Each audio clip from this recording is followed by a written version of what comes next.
Bueno, vamos a iniciar con el texto. Dice, dualidad del trabajo representado en las mercancías. En un comienzo, la mercancía se nos puso de manifiesto como algo bifacético, como valor de uso y valor de cambio.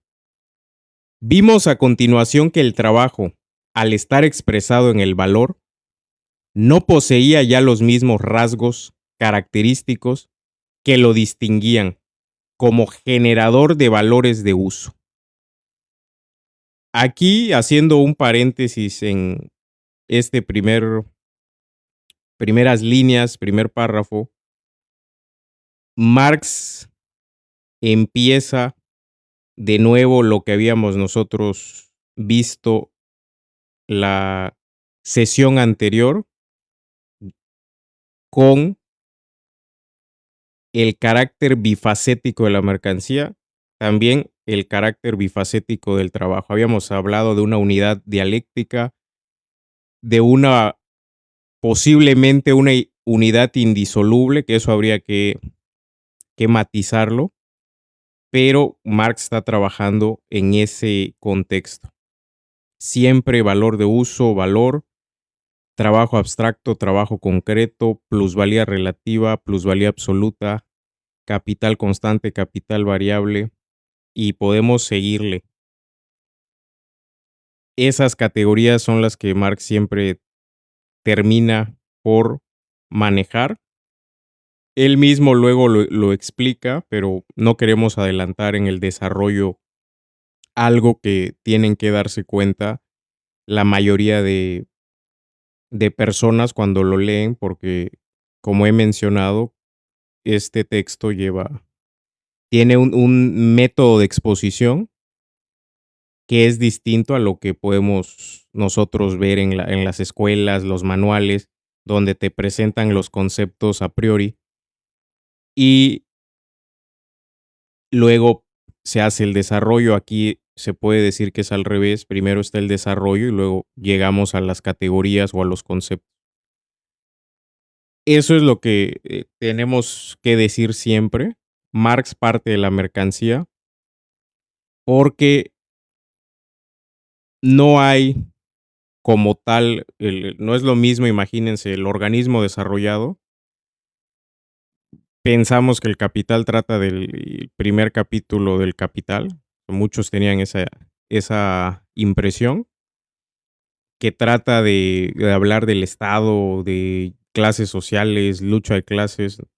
No, estamos hablando de la mercancía y luego de la mercancía vamos a hablar del trabajo. Entonces, déjenme nada más lo pongo el texto, que hoy sí ya, creo que ya, ahora sí. Ok, continuamos. He sido el primero en exponer críticamente esa naturaleza bifacética del trabajo contenido en la mercancía. Ojo con este comentario, préstenle mucha atención, a ver si lo puedo subrayar, porque luego hay quienes le atribuyen a Marx cosas que Marx no fue el primero, y incluso marxistas, pero ya el mismo Marx había dicho en una carta, por eso es luego importante quizás leer sus cartas, de que solamente 3 cosas había aportado como algo novedoso a la teoría. Pero aquí Marx dice, he sido el primero en exponer esa naturaleza bifacética del trabajo contenido en la mercancía. Quizás no el primero en descubrir, porque dice el primero en exponer críticamente esa naturaleza. Ahora, luego nos dice algo todavía más importante.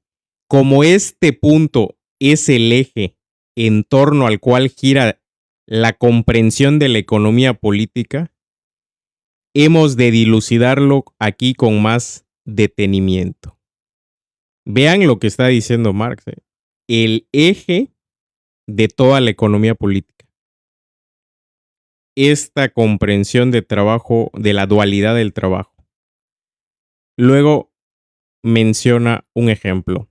tomemos dos mercancías. Por ejemplo, una chaqueta y 10 varas de lienzo. Una chaqueta, creo que todo el mundo la conoce.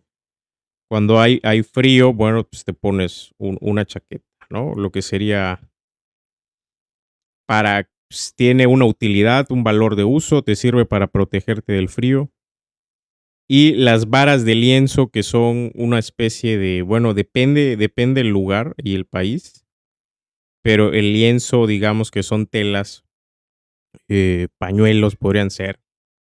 Depende cómo se comprenda, pero lo que Marx nos está tratando de decir es que obviamente para hacer una chaqueta lleva más tiempo que para hacer un lienzo, es lo que se está refiriendo. Por eso nos dice, la primera vale el doble que la segunda, de modo que si 10 varas de lienzo es igual a B, la chaqueta es igual a 2B. Aquí recordemos nuestras clases de álgebra, recordemos que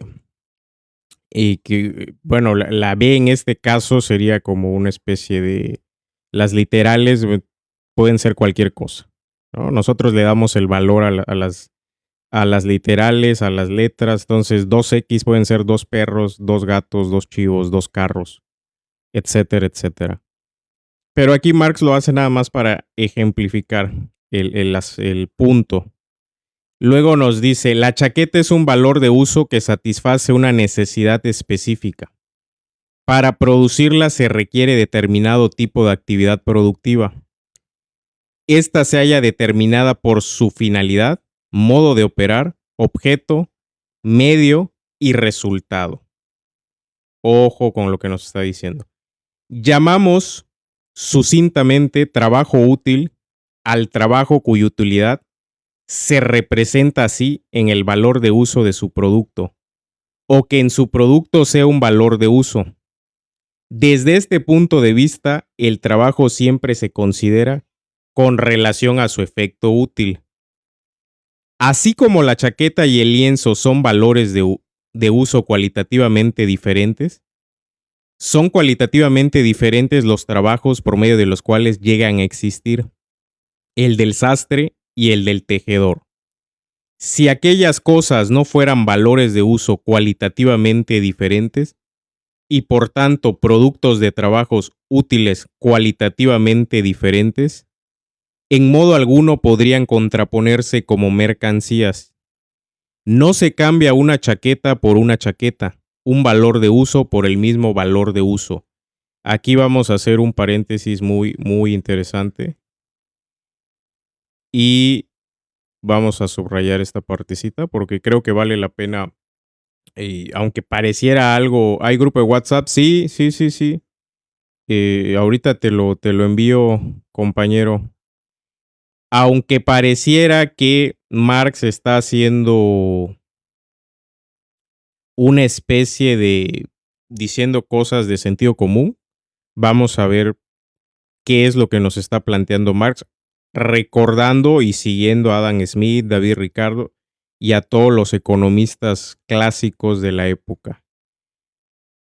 Dice, no se cambia una chaqueta, o sea, no pues, ¿para qué cambio? A ver, si tú vendes algo, ejemplo, vendes camisas y camisas iguales, o sea, una camisa igual, ¿yo para qué quiero una camisa igual? Entonces, no voy a cambiar esta por algo igual, lo cambiaría por algo diferente, que fue la pregunta con la que iniciamos la sesión pasada. ¿Cómo es posible que dos mercancías, dijimos un celular y un libro, puedan intercambiarse si son cualitativamente diferentes? Pero para cambiarse o intercambiarse necesitan tener algo común. Eso común era el trabajo. Aquí Marx ya empieza a adentrarse precisamente en ese trabajo. Ahora, y sobre todo nos menciona esta definición o categoría de trabajo útil. Luego creo que sí, será importante esa categoría. Dice, a través del cúmulo de los diversos valores de uso o cuerpos de las mercancías, se pone de manifiesto un conjunto de trabajos útiles igualmente disímiles, diferenciados por su tipo, género, familia, especie, variedad. Una división social del trabajo. Aquí esto hay que subrayarlo, a ver. Y luego nos dice, esta constituye una condición para la existencia misma de la producción de mercancías.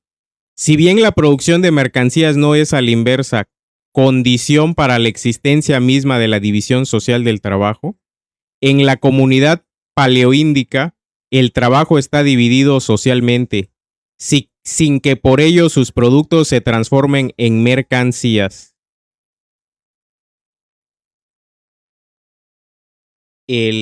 A ver, sin que por ello se transformen en mercancías. ¿Qué haces? O bien, para poner un ejemplo más cercano, en todas las fábricas el trabajo está dividido sistemáticamente, pero esa división no se halla mediada por el hecho de que los obreros intercambien sus productos individuales. Ojo, ojo y mucho precaución con lo que va a decir aquí Marx, porque fíjate, Marx lo que va a plantear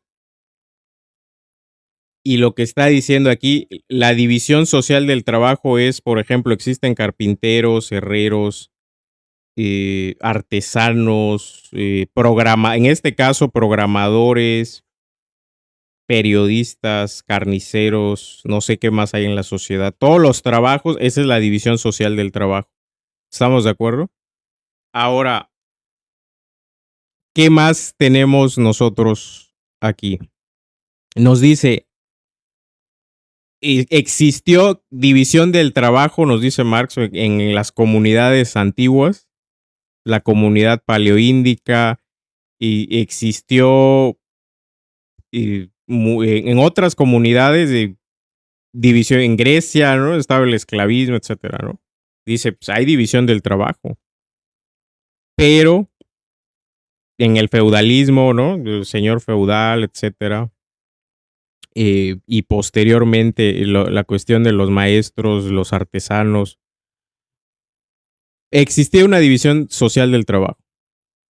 Entonces, eso no significa que sean mercancías, sus productos sean mercancías. ¿Estamos de acuerdo? O sea, eso no significa que sus productos sean mercancías. Lo que Marx nos va a decir, y esto es importante porque es clave, esto es muy importante, de qué es lo que hace que sean mercancías los productos, o qué es lo que en este sistema económico capitalista, qué es lo que serían mercancías. ¿Estamos de acuerdo? Ahora, a ver, pongan ahí los que están viendo, pues pongan sus comentarios. Si ya lo saben, adelanten. Si no, pues lo vamos a ver ahorita. A ver, lo voy a. Solo los productos de trabajos privados autónomos, recíprocamente independientes, se enfrentan entre sí como mercancías. Ojo, y muy importante esto. ¿Qué significa lo privado independiente?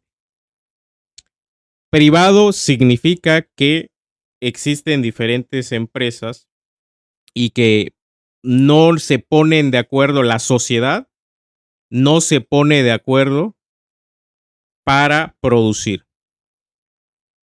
Y no dice vamos a producir tanto de carne, tanto de leche.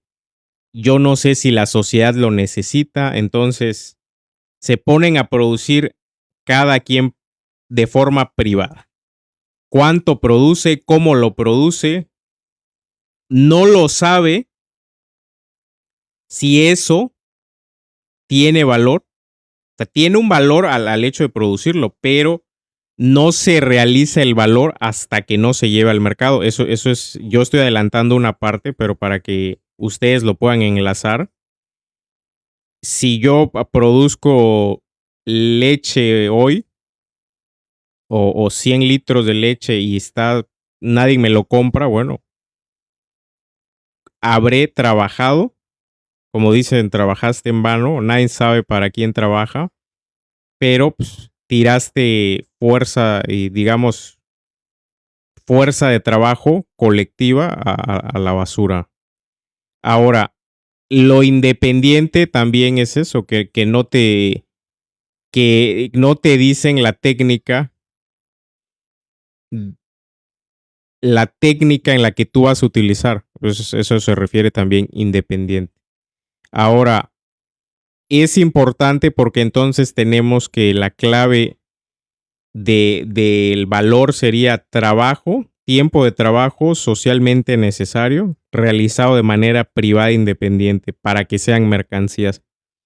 Y esto se olvida en varios desarrollos, que es una de las críticas que hace este autor argentino Juan Íñigo Carrera, muy bueno, la verdad que muy bueno en su desarrollo, nada más que hay que tener un poquito de lectura previa para entenderlo en ocasiones. Quizás no es como muy para, como una introducción al Capital, ¿no? Es incluso un poquito parte de que tú ya leíste el Capital y luego hace el desarrollo. Pero aquí yo considero, y esto es algo que Hick, que en paz descanse, sí, acaba de fallecer Juan Íñigo Carrera hace muy poco, y obviamente ya muy longevo, no sé si 82, 86 años, y fue uno de los que hacía este tipo de contenidos, bueno, obviamente mucho mejor que lo que yo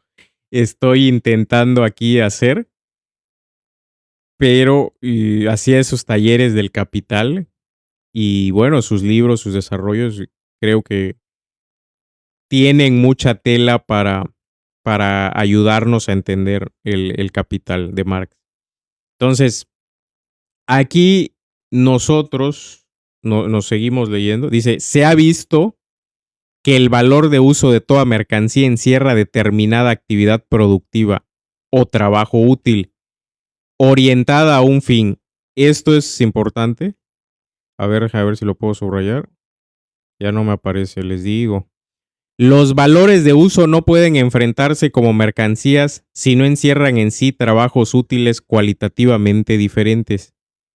En una sociedad cuyos productos adoptan en general la forma de mercancía, y aquí la pregunta sería, haciendo otro paréntesis, ¿por qué en la sociedad actual, en el modo de producción capitalista, por qué los productos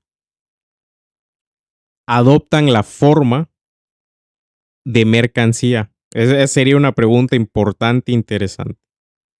Esto es, en una sociedad de productores de mercancías, esa diferencia cualitativa entre los trabajos útiles, los cuales se ejercen independientemente unos de otros, como ocupaciones privadas de productores autónomos, se desenvuelve hasta constituir un sistema multimembre, una división social del trabajo. Dice, a la chaqueta, por lo demás, tanto le da que quien la vista sea el sastre o su cliente. En ambos casos oficia de valor de uso, y podemos poner el ejemplo a la realidad actual, la realidad concreta en la que pues esta computadora que estoy usando, este micrófono, no sé quién lo realizó. No sé si fue en China, fue en Estados Unidos, fue en Vietnam, fue en Singapur, no sé, no tengo la menor idea dónde se realizó. No tengo la menor idea quién la realizó. Ahora, eso es lo que Marx está diciendo. Le da lo mismo, a la chaqueta le da lo mismo quien la use, sea el sastre o su cliente. La relación entre la chaqueta y el trabajo que la produce tampoco se modifica. En sí y para sí, por el hecho de que la ocupación sastreril se vuelva profesión especial, miembro autónomo de la división social del trabajo.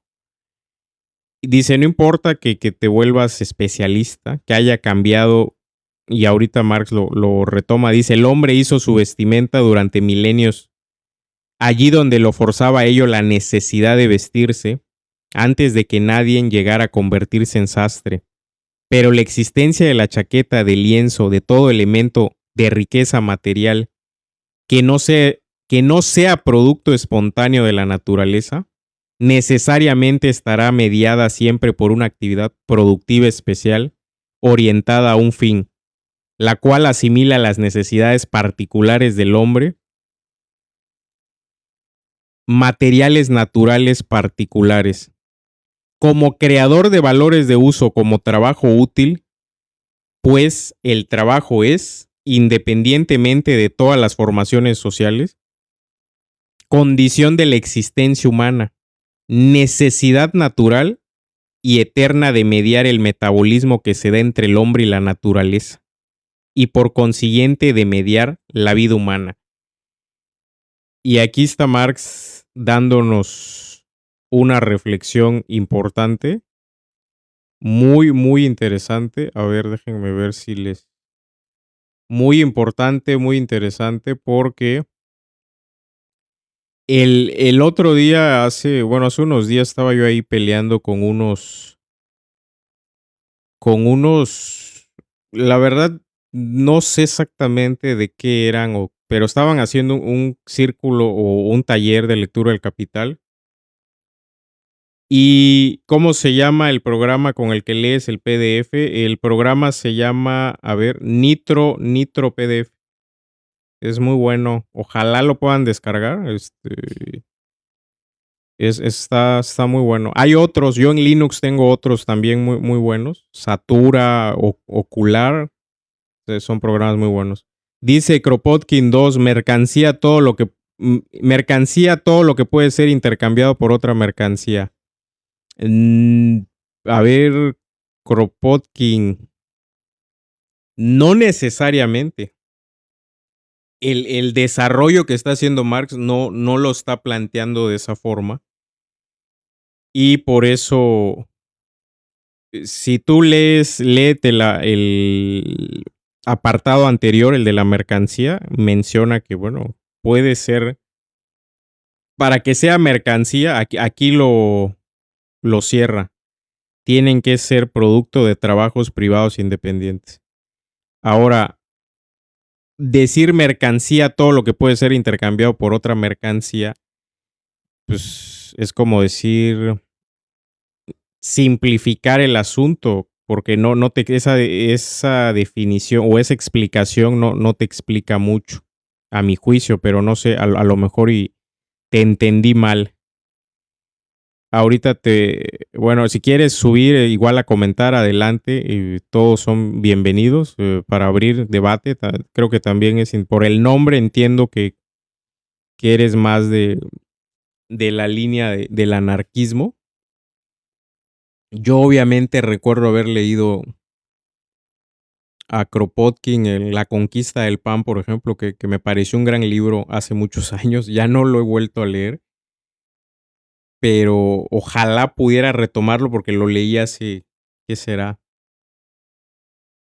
14 años o 15 años. Entonces estaba yo más joven y quizás 18 años yo creo tenía o 19. Entonces imagínate ya ahorita sí, como 15, 16 años después, a ver qué opino de ese texto.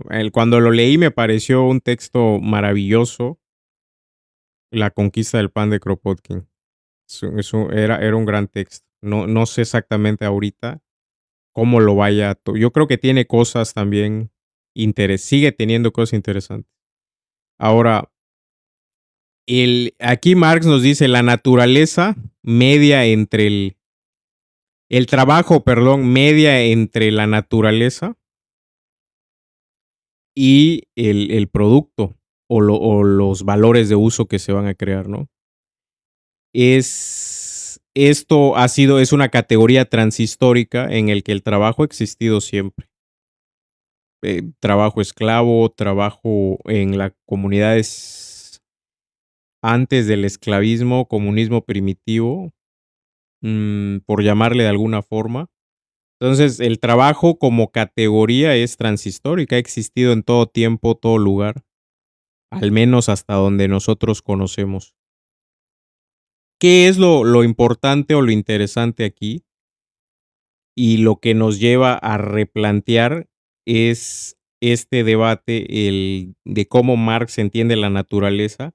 A mí me parece un debate en el que no importa, porque para Marx los filósofos sí dicen, ¿dónde está la naturaleza? ¿Está adentro? ¿Está afuera? Es ese debate filosófico el que les gusta.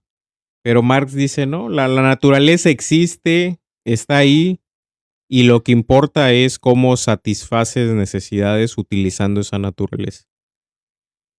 Es una forma, no hay otra forma. No podemos decir los ecologistas, no utilicen la naturaleza. Pues, ¿cómo produces? No hay otra forma de producir sin utilizar la naturaleza. O sea, no hemos llegado, ojalá llegáramos a ese estadio superior. No hemos llegado hoy. No, no podemos hacer. O sea, la sociedad de piedra en su momento. La sociedad de piedra en su momento. Permíteme. La sociedad de piedra en su momento, la de cobre y la de. ¿Cómo se llama esta? La de cobre, iba a decir bronce. Ya ven que me distrae ahí mi hijo. El piedra, bronce y ya me perdí. Voy a checar, pero estamos en sociedades de petróleo. Estamos en sociedades de petróleo actualmente. Les digo que saludos, Filosofía al Pedal, Kenny Magaña, algo así, no sé. Saludos, ¿qué tal? Bienvenidos. Sí, aquí estoy. Es que hoy me tocó cuidar aquí al Junior. Y obviamente, pues, digo, pero ya tengo el compromiso, digo, no puedo fallar. Porque si fallamos, que yo tengo que, jueves en la noche tengo que estar aquí, digo, ya causas de fuerza mayor, pues sí, ¿no? Lo posponemos para otro día. Pero estaba planteando de que las sociedades de piedra, la edad de piedra, una división que se hace muy escolar, es cierto, muy escolar, pero nos sirve para ejemplificar que había sociedades de piedra pues que es, digamos, basadas en luego el hierro, ¿no? Y luego posteriormente, no sé si fue el bronce antes y luego el hierro.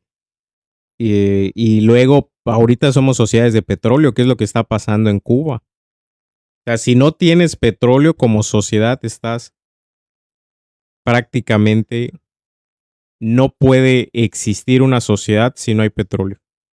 Si no puede comprarlo, si no le permiten comprarlo, si no puede producirlo. Entonces, esa es la cuestión con la naturaleza. Ahora nos dice Marx, los valores de uso, chaqueta, lienzo, etcétera, en suma, los cuerpos de las mercancías son combinaciones de dos elementos, material natural y trabajo. Si se hace abstracción en su totalidad, o sea, si separamos, o es decir, si separamos esos de los diversos trabajos útiles incorporados a la chaqueta, lienzo, etcétera, se quedará siempre un sustrato material cuya existencia se debe a la naturaleza y no al concurso humano. En su producción el hombre solo puede proceder como la naturaleza misma, vale decir, cambiando simplemente la forma de los materiales. Y es más, incluso en ese trabajo de transformación, se ve constantemente apoyado por fuerzas naturales. Aquí podríamos entrar en un debate que hasta dónde llega la capacidad del trabajo humano. Por ejemplo, yo he preguntado, luego con esta cuestión de los terremotos, ahorita que está de moda, aquí en Cancún, donde yo vivo, bueno, donde todos ustedes tienen su casa también, hubo 3 sismos hace poco, hace un mes aproximadamente. Finales de mayo, junio, y estuvo 3 sismos. Luego se dio lo de Venezuela, un terremoto tremendo, terrible. Y lo que algunos decían, bueno, que ya hay la tecnología para hacer los terremotos. Otros dicen que que no se puede controlar los terremotos y que nunca se va a poder controlar, ¿no? los huracanes, los terremotos, etcétera. Entonces, ese debate interesante, a mí me parece interesante, pero no tengo los elementos como tal científicos y nadie, yo creo que nadie los tiene porque quienes los tienen son los estados, los gobiernos que tienen los científicos y lo más avanzado en cuanto a información al respecto. Pero Marx ya adelanta algo y dice Marx, en su producción el hombre solo puede proceder como la naturaleza misma, cambiando la forma de los materiales. Y dice, y todavía, incluso en ese trabajo de transformación, se ve constantemente apoyado por fuerzas naturales. Es para reflexionar y ojalá se suban, comenten, nos platiquen sus impresiones de lo que estamos leyendo, porque el texto da para muchísimo. El texto tiene una riqueza tremenda y una profundidad, bueno, ya yo creo que ya lo están viendo. El trabajo, por tanto, no es la fuente única de los valores de uso que produce, de la riqueza material. El trabajo es el padre de esta, como dice William Pitty, y la tierra su madre. Ese ejemplo que toma Marx de este economista, filósofo economista de su época, bueno, un poquito anterior, de el trabajo es el padre y la naturaleza es la madre, y de ahí crean algo. ¿Qué es lo que crean la sociedad? Puede ser, o qué es lo que están creando, no sé.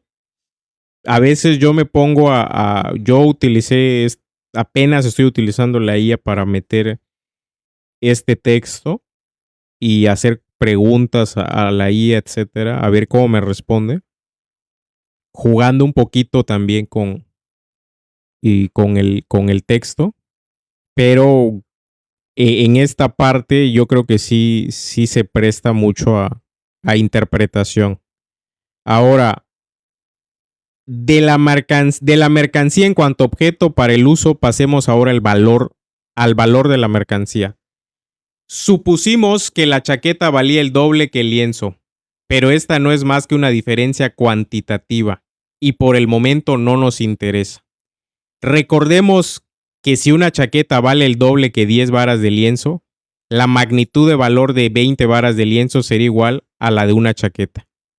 En su calidad de valores, la chaqueta y el lienzo son cosas de igual sustancia, expresiones objetivas del mismo trabajo.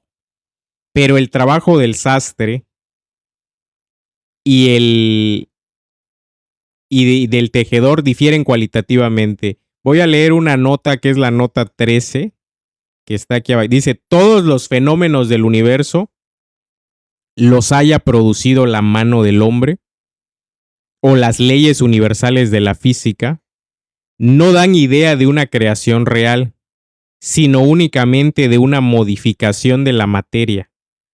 Juntar y separar son los únicos elementos que encuentra el ingenio humano cuando analiza la idea de la reproducción.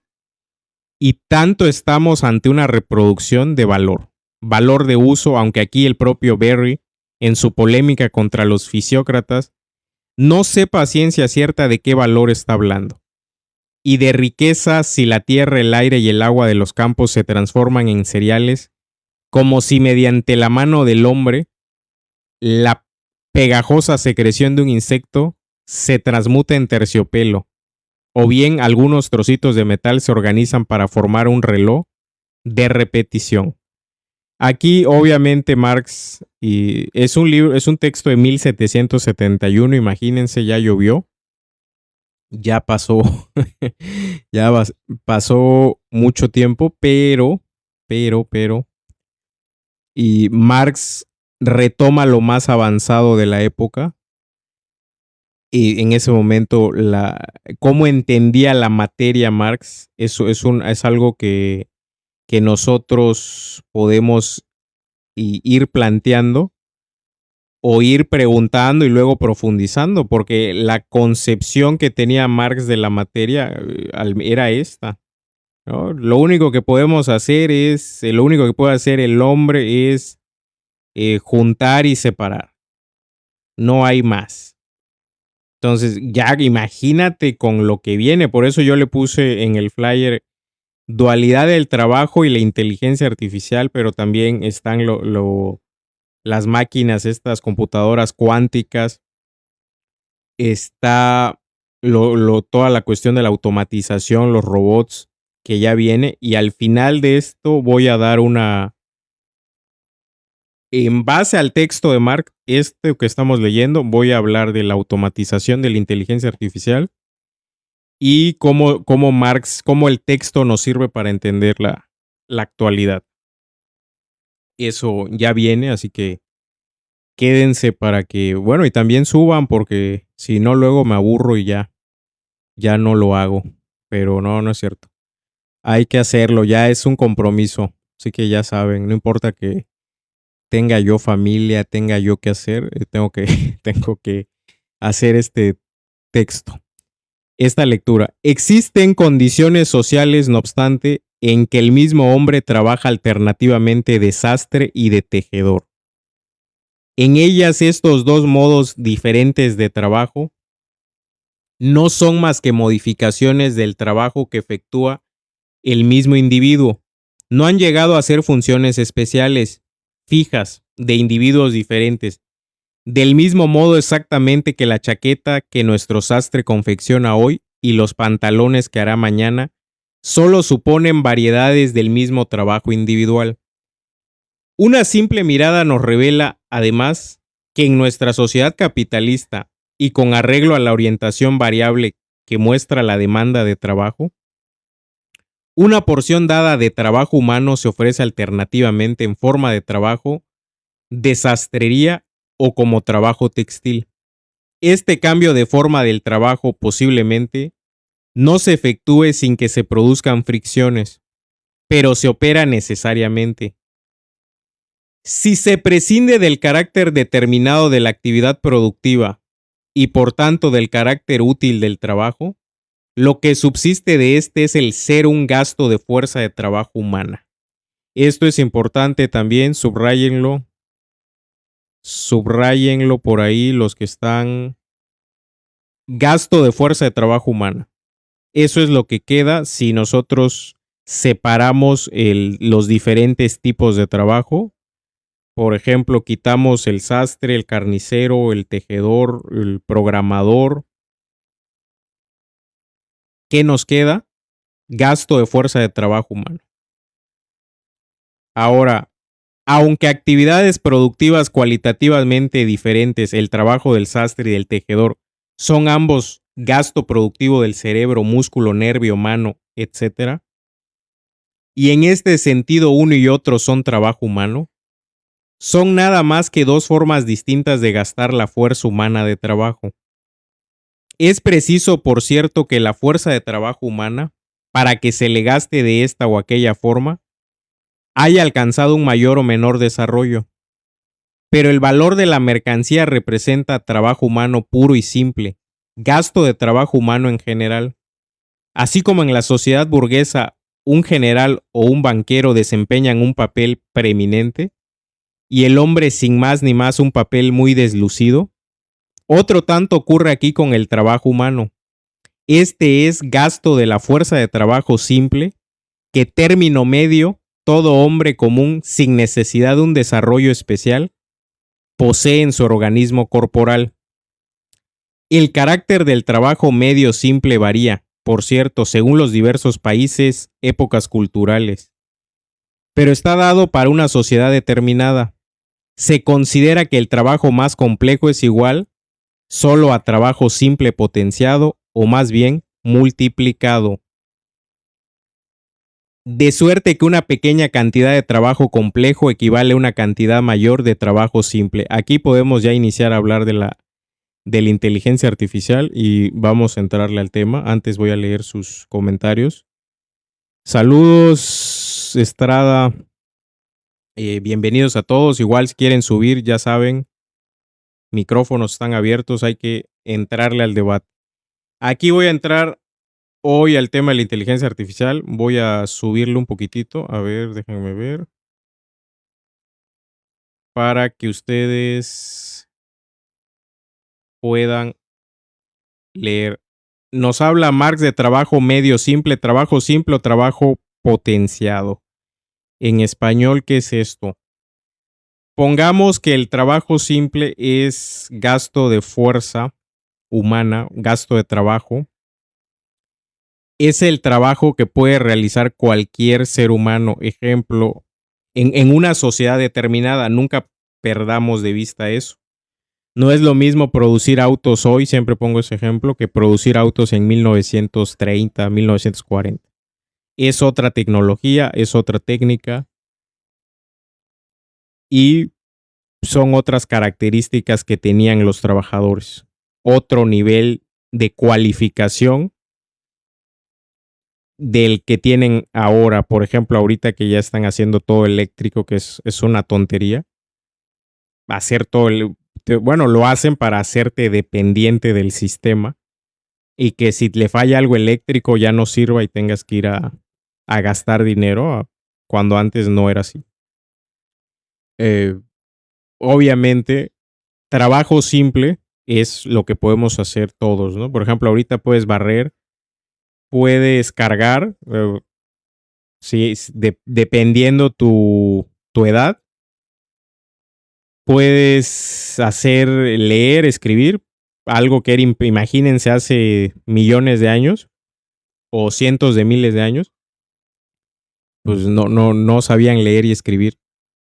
Entonces no era considerado, ahorita el leer y escribir está considerado trabajo simple. Ahora, el trabajo potenciado, pongamos a alguien que tuvo que estudiar 5 años ingeniería o 4 años, no sé cuánto tiempo sea ahora. Y en ese tiempo, lo que está haciendo es que su hora de trabajo vale más porque hay 5 años que se tuvo que preparar para un médico, por ejemplo, que se tuvo que preparar para poder ejercer el trabajo útil en la actualidad. Entonces a un médico se le paga, pero su hora vale más que quizás la persona que está barriendo, pero por esa situación. Marx, porque luego nos topamos con liberales que dicen, no, es que Marx está negando que haya, piensa que todo el trabajo es igual. No. En las primeras páginas Marx lo está planteando. Lo que pasa es que esta gente nunca lo ha leído. Nunca han abierto el libro, nunca han querido hacer el esfuerzo por leer. Entonces, trabajo simple sería eso, trabajo potenciado es alguien que tiene una cualificación mayor, un obrero calificado. Vamos a ponerlo en términos de hoy, un obrero calificado. Y hay obreros no cualificados o con una cualificación menor, etc. Eso es simple, ¿no? Digamos, de entenderlo. Ahora, nos vamos a la cuestión de la inteligencia artificial. Y esta pregunta que es muy recurrente, ¿y qué va a pasar? Dios, ¿qué va a pasar? Los robots nos van a sustituir, vamos a perder el trabajo. Los robots están viniendo, ya no nos necesitan las empresas. Imagínate a qué grado llegan de decir eso, porque no han leído El Capital de Marx, pero bueno, vamos a adelantar un poquito. Imagínense, vamos a poner este ejemplo, que vamos a ponerlo así. Los robots ya llegaron, ya son predominantes y las empresas dicen, pues agarro, contrato 10 pinches robots y me van a ir a buscar. La producción, la mercancía es celulares. Ahí está. Entonces, los pinches robots se van a ir ya saben hacer de todo, entonces se van a buscar el cobre, el litio para las pilas, entonces extraen los minerales, los materiales. Luego los llevan los robots a la fábrica, porque también ya manejan, ya está automatizado todo. Es una automatización ya completa, absoluta. Entonces lo llevan a las fábricas. Hay otros robots ahí haciendo los celulares, armando las pilas, haciendo las pilas, armando los celulares, ensamblando. Y hay otros robots que ya hacen el sistema operativo también, son programadores. Bueno, el chiste es de que dice, los robots van a tener break para su desayuno y almuerzo. Yo creo que sí, también. Puede ser. Pero ¿por qué no? Los que van a tener break somos nosotros. Entonces los robots agarran, terminan los celulares y te lo llevan así como Mercado Libre a tu casa, otro robot. Tú abres la puerta y ahí está, mire señor, Mercado Libre. Ahí está tu cajita, ahí está tu celular. Ok. Sin trabajo humano, los robots, entre ellos se auto regeneran, una especie de Terminator. ¿Qué va a pasar? Este celular que está acá, a ver, lo volteo. ¿Qué va a pasar? Pues que esta mercancía, pues ya no, primero ya no sería un valor de uso, pero ya no sería una mercancía. ¿Por qué? Porque, a ver, lo acabamos de leer, o sea, Marx ya resolvió ese problema que los tiene a ustedes, que no los deja dormir, de los robots que nos van a sustituir y todo, ya lo resolvió. Dice, bueno, si lo que produce el valor es el trabajo humano, la fuerza de trabajo, el robot como tal es capital constante, porque acuérdense, esto viene después, ¿no? El capital variable es la fuerza de trabajo, capital constante es la maquinaria. El robot sería una maquinaria. Y la maquinaria transfiere su valor, no crea valor. Entonces, estas mercancías,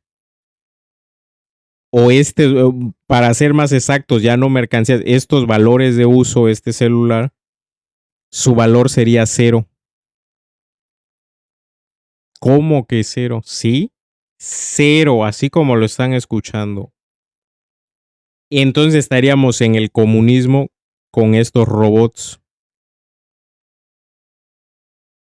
Y exactamente lo que dice Lili, los humanos tendremos más tiempo y energía para otras actividades como el arte, por ejemplo. Correcto, exacto.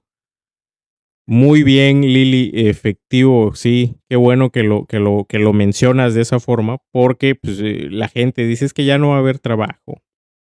Pues sí, cabrón, pues ¿para qué quieres trabajar? O sea, ¿para qué?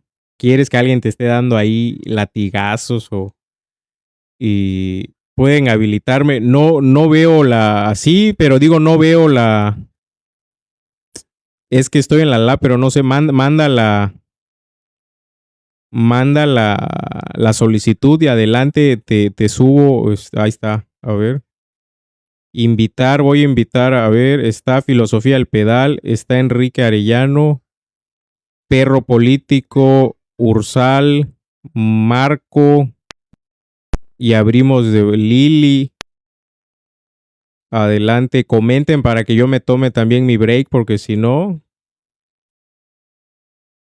Te das cuenta, ¿no? Cómo Marx demostró que las máquinas pues no crean el valor por sí mismas, solo transfieren su propio valor al producto, y la IA es lo que Marx llamó capital constante fijo, ¿no? El único que creaba pues precisamente el valor. Y me pareció sorprendente cómo los patrones, en este caso, pues están comprando software de IA de millones de dólares, y la verdad es que no lo hacen para hacerle la vida más fácil a los trabajadores. Al contrario, lo hacen para exprimirnos más, precisamente Cuando meten estas máquinas, lo que hemos visto en las plantas es que se aumenta de alguna manera la productividad y obviamente reduce el tiempo de trabajo necesario, que es lo que tardamos en producir nuestro propio salario. Y en esto aumenta el tiempo de trabajo excedente, que es traducido al cristiano, pues obviamente estamos hablando de que la IA es una aspiradora gigante de plusvalía relativa. El patrón se queda con una tajada cada vez más grande de nuestro esfuerzo físico y mental. Y estos trabajos que anteriormente eran tan necesarios y tan bien pagados, pues hoy en día estamos viendo que son fácilmente reemplazados por una IA. Sí se escucha, sí se escucha. Saludos, camaradas. Se escucha perfecto, hermano. Gracias. Hola, buenas noches. Hola, buenas noches. Adelante, adelante. Sí, es que alguien comentó ahí que no se escuchaba, por eso pregunté. Pero adelante, Ok. adelante. Ok, soy Enrique. Muy, muy interesante la forma como se ha compilado la información para dar buenos resultados. Sin embargo, me gustaría también aportar indicando que la IA en sí, si bien puede producir, pero si no hay consumidor, es en vano. Ahora, el consumidor somos nosotros. Y si nos van a, no sé, desechar como seres humanos, obviamente no van a tener consumidores y finalmente no van a tener esa ganancia que esperan, porque nosotros somos los que estamos dando vuelta a ese sistema económico. Ahora, lo más esencial, si la IA o todo lo que se genera con la IA puede sustituir al ser humano, el ser humano no va a consumir y va a tender a desaparecer. Pero eso tampoco quieren los capitalistas, porque necesitan gente de consumo. Entonces nos quieren tener como consumidores esclavos para que nosotros sigamos manteniendo su sistema de vida. Esa es mi humilde opinión. Perfecto, perfecto. Adelante. Quien guste comentar algo. Filosofía, Ursal Estrada, adelante. Si nos quieren comentar algo, si no, le continúo con la lectura. Bueno. Sí, yo creo que me escucho ahí. Dale. Sí, obviamente la inteligencia artificial y así como ahora está lo del tema de las computadoras cuánticas, pues también depende de quién tiene esas herramientas, ¿no? Esa información, ese conocimiento y ese poder y qué uso le va a dar, porque la gente de pie como nosotros no tenemos acceso a ese tipo de tecnología, ¿no? Sí utilizaremos diferentes IAs, pero digamos que son IAs que no están plenamente desarrolladas y no tienen esa capacidad tecnológica como otras IAs como las de Elon Musk o las de Google o no sé. Entonces aquí el tema es preguntarnos si la inteligencia artificial también tiene razonamiento, ¿no? Porque, por ejemplo, en los manuscritos económicos filosóficos de Marx, toca un tema habla sobre dos facultades que tiene el ser humano, ¿no? Una es la inteligencia y la otra es la capacidad de razonamiento. Y hace esa distinción porque, pues, todos somos inteligentes, pero realmente somos racionales. Y la pregunta es si el sistema capitalista es racional y qué va a hacer con toda esa tecnología. Al final de cuentas creo que hay esa contradicción.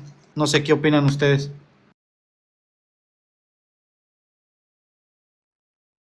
Correcto. Muy bien, buenos comentarios.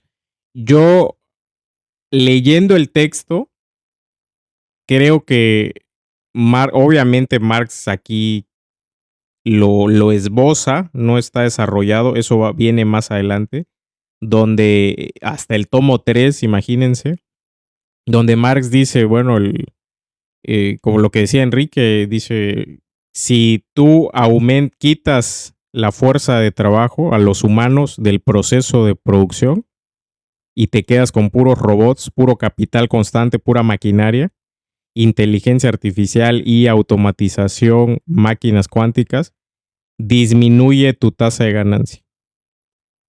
Entonces, por eso Marx decía, el capitalismo está condenado por sus propias leyes. Por eso el capitalismo es la prehistoria, es la última fase de la prehistoria de la humanidad. Y de ahí, obviamente, vamos a desarrollarnos hacia estadios superiores, modos de producción superiores. Ahora, lo que está pasando en la actualidad es esto. A ver, antes leer y escribir era el boom, ¿no? O sea, hace 100 años leer y escribir te daba un trabajo en el banco, por ejemplo, ¿no? Ya saber sumar, ya eras gerente de un banco. Ahora, o eras gerente financiero. Aún vivimos en la prehistoria, sí, efectivamente. Ahora, ¿quién otro? Ahorita estoy subiendo a uno. Ahora el trabajo, lo que está haciendo la sociedad ahorita es desplazar, por ejemplo, el trabajo potenciado que era antes, se está volviendo trabajo simple. ¿Por qué? Por la IA, por la automatización, etcétera. Lo que antes hacía alguien, pues te lo hace la IA. O sea, eso es lo que va a pasar. Eso es lo que ya está pasando, está desplazando ciertos trabajos. Vean cómo cumple lo que dice el Capital de Marx. Está haciendo de trabajo complejo, el trabajo potenciado, aquí está, se está convirtiendo en trabajo simple. Y eso es lo que está haciendo la IA, eso es lo que está pasando. O sea, vean cómo Marx lo está viendo.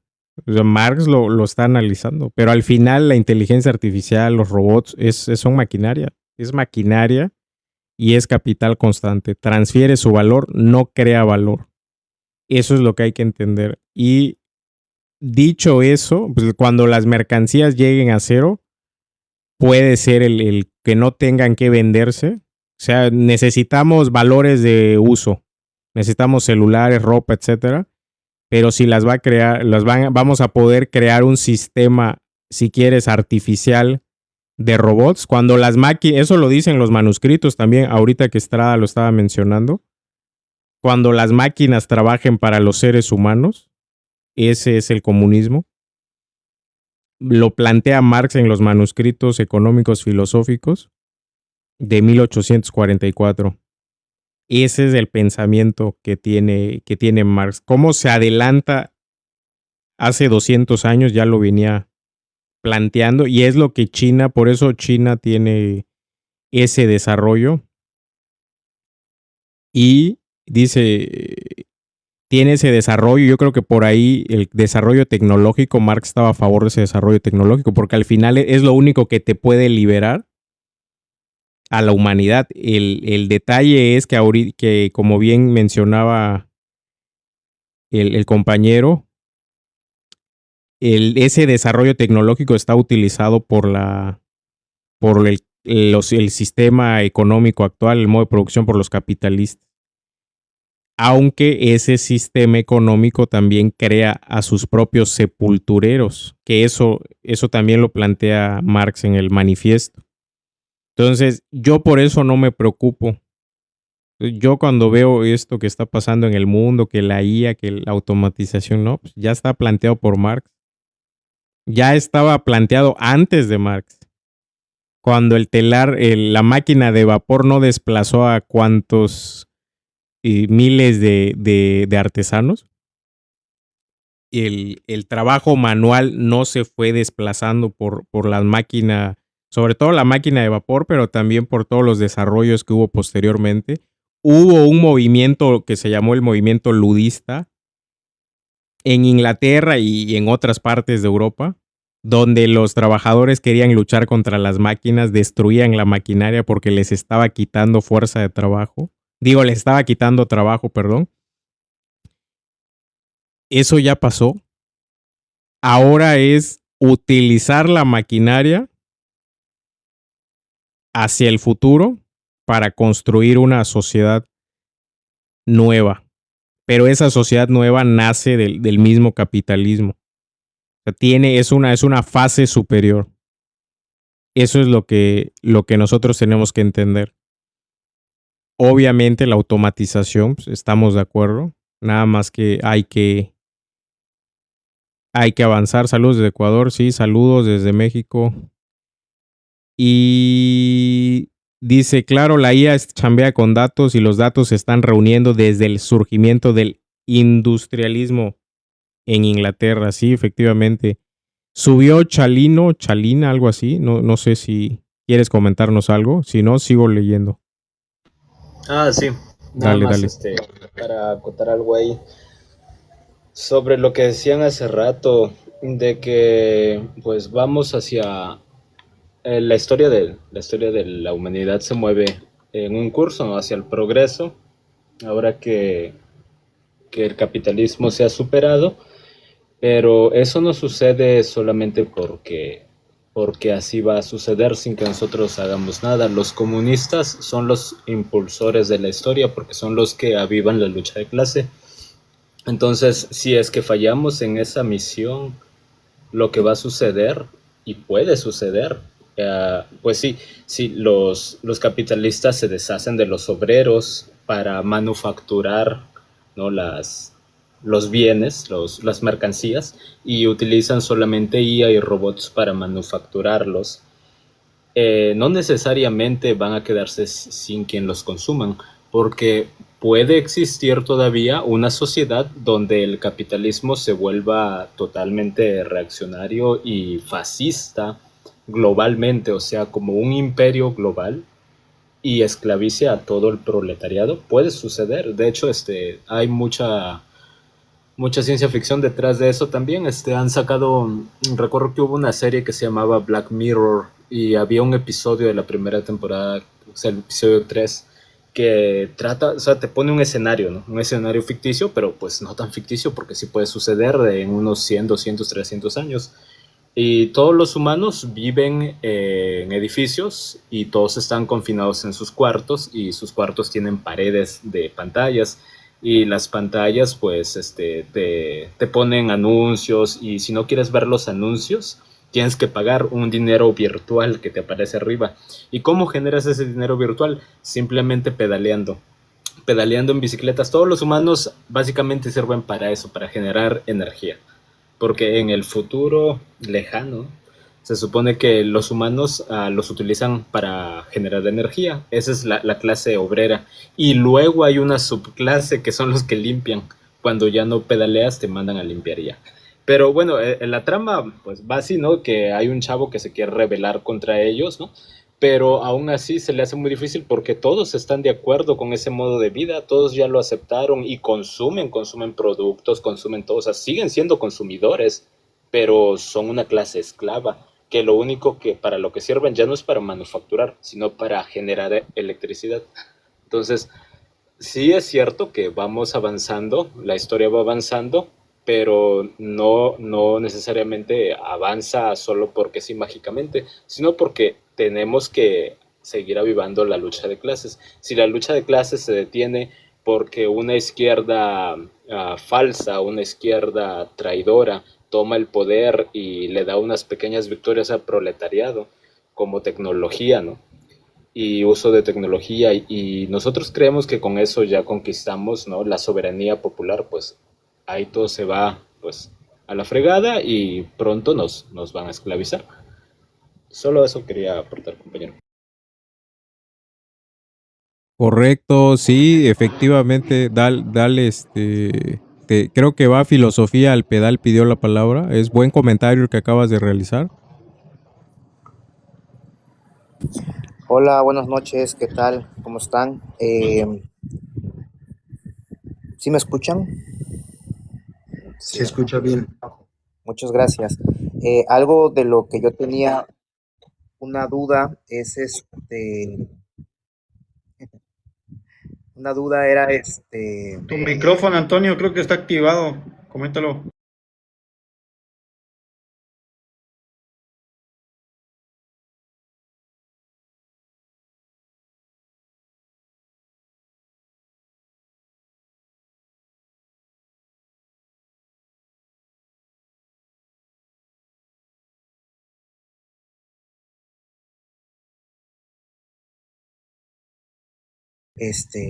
pierden, hay una pérdida, o sea, o hay una ganancia, ¿no? Según se mueva.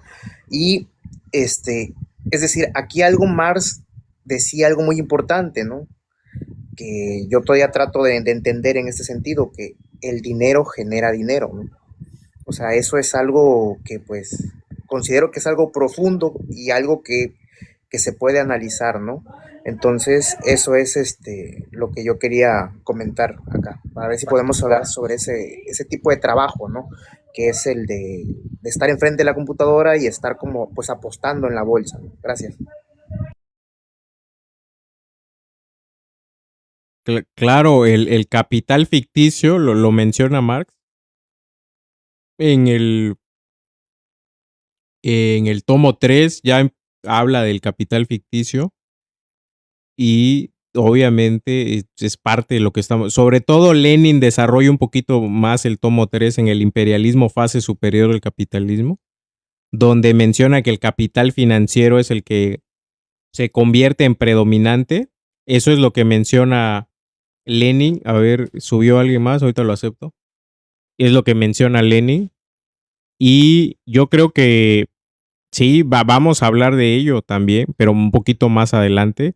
Obviamente lo que están haciendo estos, para adelantar algo, estos especuladores o personas que estén ahí haciendo este trabajo, es, primero que nada, es un trabajo improductivo. Segundo, lo que hacen es agarrar lo que ellos puedan ganar ahí, lo agarran del trabajo total de la sociedad. Entonces, lo que no producen valor nuevo, no crean valor nuevo, sino lo que hacen del valor que hay, ellos se lo apropian. Esa es su función. O sea, no hay más allá cómo verlo, más ciencia que eso. ¿Y qué más tenemos? Vamos a darle a alguien que quiera comentarnos algo más o le damos un poquitito. Bueno, aquí menciona, la experiencia muestra que constantemente se opera esa reducción.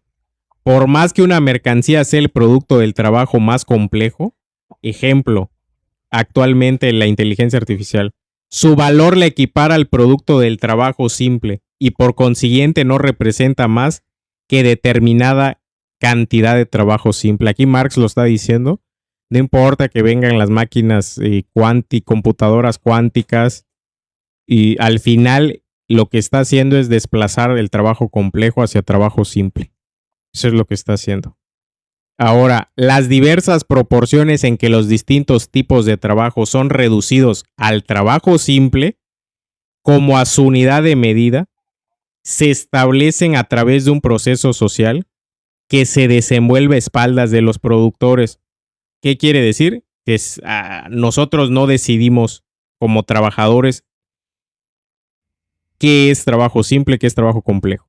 Y que por eso a estos les parece resultado de la tradición, ¿no? Lo que estamos hablando ahorita.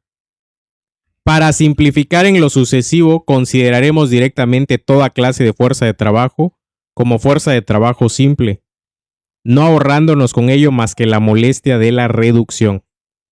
Por consiguiente, así como en los valores chaqueta y lienzo se hace abstracción de la diferencia entre sus valores de uso, otro tanto ocurre en el caso de los trabajos que están representados en esos valores, con la diferencia entre las formas útiles de esos trabajos, el del sastre y el del tejedor. Así como los valores de uso chaqueta y lienzo son combinaciones de actividades productivas orientadas a un fin, que se efectúan con paño e hilado, y en cambio los valores chaqueta y lienzo solo son mera gelatina homogénea de trabajo. También los trabajos contenidos en dichos valores no tienen validez por su relación productiva con el paño y el hilado, sino solo como gastos de fuerza humana de trabajo.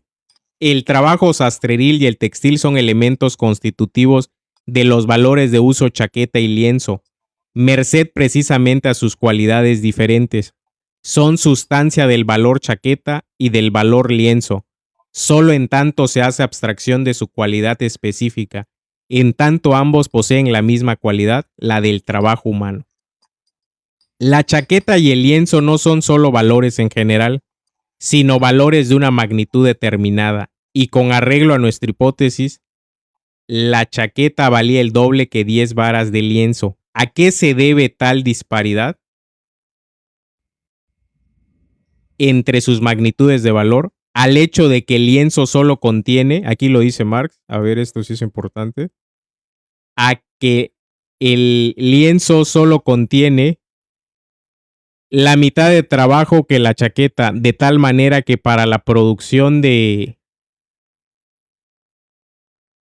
Dice, de tal manera que para la producción de la última será necesario gastar fuerza de trabajo durante el doble de tiempo que para la producción del primero. Aquí obviamente Marx nos regresa al primer parágrafo, donde nos dice que Marx está y que está haciendo, por ejemplo, que la chaqueta tiene más trabajo que el lienzo, ¿no? y que obviamente para equipararlos, si bien una técnica y desplaza y se pueden hacer chaquetas así como en impresión en 3D, pues obviamente su valor descenderá. Eso es lo que Marx ya nos había dicho en la parte primera del texto. Eso es lo que nos está mencionando. Ahora déjenme ver quién está pidiendo. No sé por qué no puedo abrir el chat. A ver, el chat. Ahorita les doy micro a los que están ahí pidiendo. Dice, por ello, si en lo que se refiere al valor de uso el trabajo contenido en la mercancía solo cuenta cualitativamente, en lo que tiene que ver con la magnitud de valor cuenta solo cuantitativamente. Una vez que ese trabajo se haya reducido a la condición de trabajo humano sin más cualidad que esa, allí se trataba del cómo y del qué de trabajo, aquí del cuánto, de su duración. Como la magnitud de valor de una mercancía solo representa la cantidad de trabajo en ella contenida, las mercancías en cierta proporción serán siempre necesariamente valores iguales. Si se mantiene inalterada la fuerza productiva de todos los trabajos útiles requeridos para la producción, digamos de una chaqueta, la magnitud de valor de las chaquetas aumentará en razón de su cantidad. Si una chaqueta representa X días de trabajo, 2 chaquetas representarán 2X, etc. Pero supongamos que el trabajo necesario para la producción de una chaqueta se duplica, o bien que disminuye a la mitad. En el primero de los casos, una chaqueta valdrá tanto como antes 2. En el segundo, 2 de esas prendas solo valdrán lo que antes una. Por más que en ambos casos la chaqueta preste los mismos servicios que antes, y en el trabajo útil y el trabajo útil contenido en ella sea también ejecutado como siempre. Es lo que estamos hablando ahora, de qué pasa si viene una técnica, una maquinaria y disminuye el tiempo de trabajo para producir la chaqueta, pero se ha alterado la cantidad de trabajo empleada para producirlo. En sí y para sí, una cantidad mayor de valor de uso constituirá una riqueza material mayor. 2 chaquetas más riqueza que una. Con 2 chaquetas puede vestirse a 2 hombres, mientras que con una solo a 1. No obstante, a la masa creciente de la riqueza material puede corresponder una reducción simultánea de su magnitud de valor. Este movimiento antitético deriva del carácter bifacético del trabajo.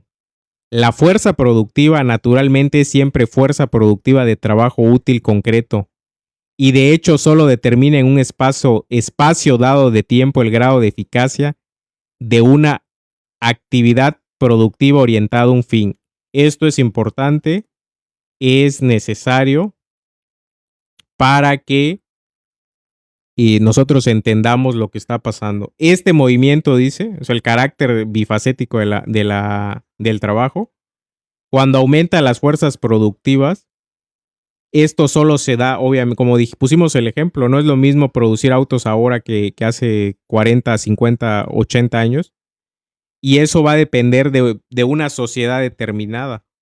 Entonces, claramente se van a mover los parámetros que utilizamos para medir el tiempo de trabajo. Eso es a lo que se está refiriendo Marx a grandes rasgos. Por consiguiente, es en razón directa al aumento o reducción de su fuerza productiva que el trabajo útil deviene fuente productiva más abundante o exigua. Por el contrario, en sí y para sí, un cambio en la fuerza productiva del trabajo en nada afecta el trabajo representado en el valor.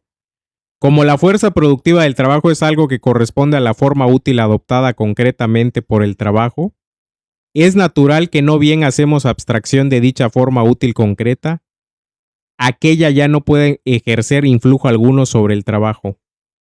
El mismo trabajo, por más que cambie la fuerza productiva, rinde siempre la misma magnitud de valor en los mismos espacios de tiempo, pero en el mismo espacio de tiempo suministra valores de uso en diferentes cantidades.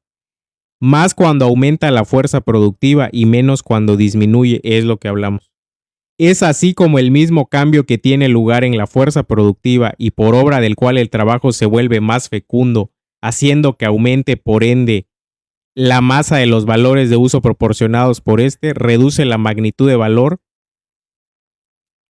de esa masa total acrecentada, siempre que abrevie la suma del tiempo de trabajo necesario para la producción de dicha masa y viceversa.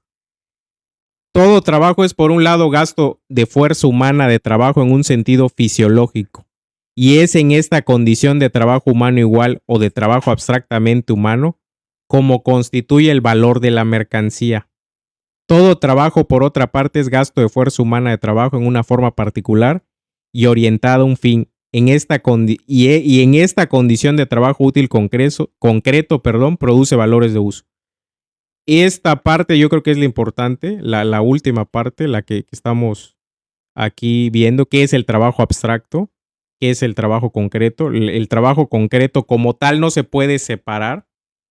No podemos decir, a ver, tú, Juanito Pérez, o tú, tal María, no sé, González, ¿cuál es tu parte de trabajo abstracto y tu parte de trabajo concreto? No, esta separación es una separación que hace Marx, incluso nos sirve a nosotros de manera analítica, por eso dice Marx, solo tenemos nuestra capacidad de abstracción.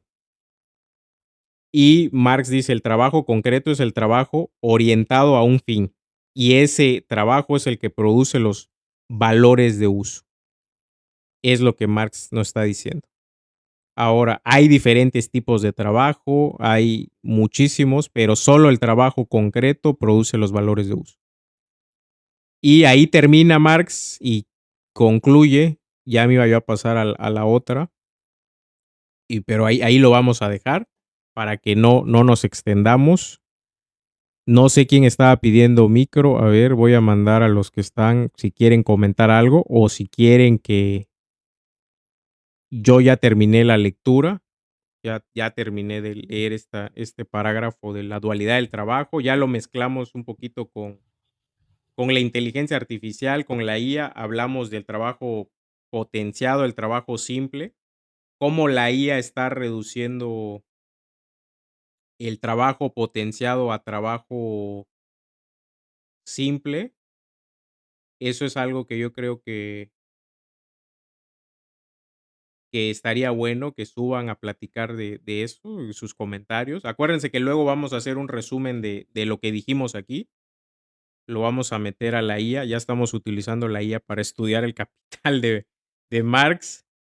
Cosa que yo busqué ahí unos prompts para estudiar métodos, para utilizar métodos de estudio. Y adelante, Daniel, coméntanos algo. Bienvenido, buenas noches.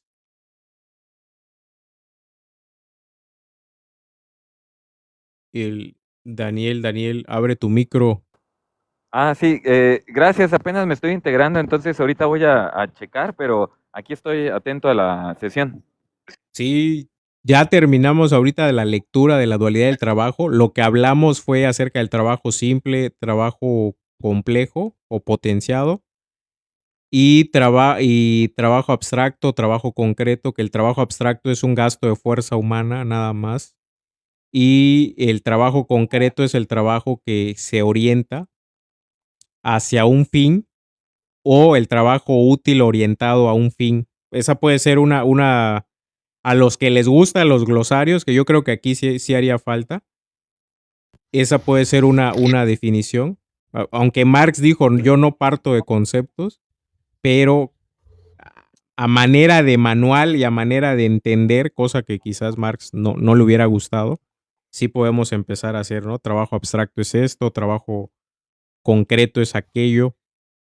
y empezar nosotros a vislumbrar lo que viene, porque ya Claro.